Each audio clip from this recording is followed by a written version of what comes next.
Today we're going to make peach cobbler, and I have started my oven preheating at 350, and I'm going to put a stick of butter in my 13 by 9 baking dish, and it is salted butter.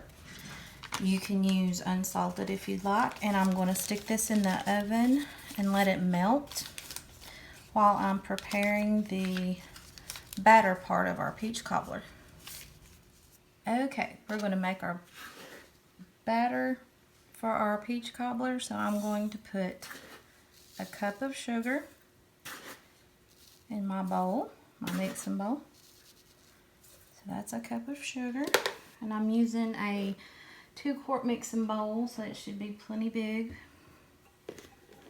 Make sure you use self-rising flour. We're going to put a cup of it in with our sugar. And then to that, we're going to add a cup of milk. And we're going to mix all that together.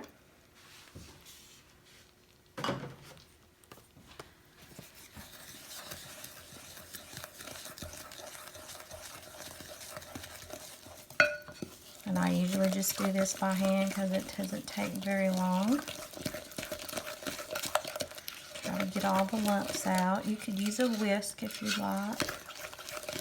I'm just using a average, everyday, ordinary wooden spoon. And get that good and mixed, and then we're going to get our dish that's got our butter melting out of the oven, and we're going to pour this on top of it. So we have our baking dish with our butter all melted. I did take the dish and tilt it and kind of put the butter around the edges, but you could take Pam or some kind of cooking spray and spray around the edges so it doesn't stick so bad to the side when it's baking.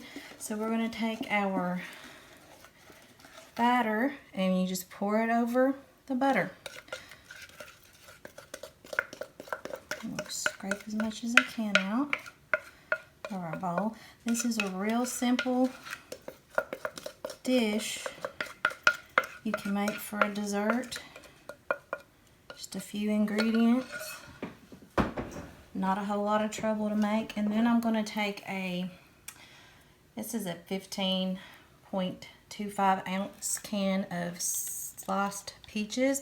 You want to make sure it's in a heavy syrup.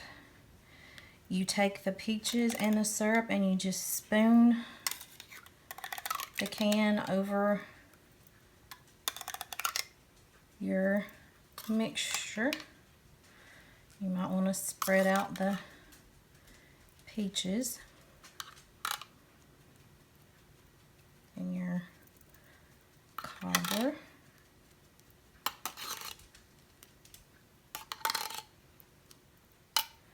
That way they're kind of evenly spread out. Make sure you put all the juice in there too. I just spoon it. I don't mix cobblers. You just spoon, pour the stuff over the butter, spoon the fruit, and you're done. And then you put this in a oven at 350 for 40 minutes to an hour. You want it kind of golden brown, and we'll show you the end result in just a few. So here's our finished peach cobbler. This one took 45 minutes in the oven. If you're worried about it being a little light in the middle, you can always take your finger and press down on the dough, and if it rises back up, then your dough's done. So we usually serve this with a scoop or two of vanilla ice cream. So I hope you try this recipe and you enjoy it.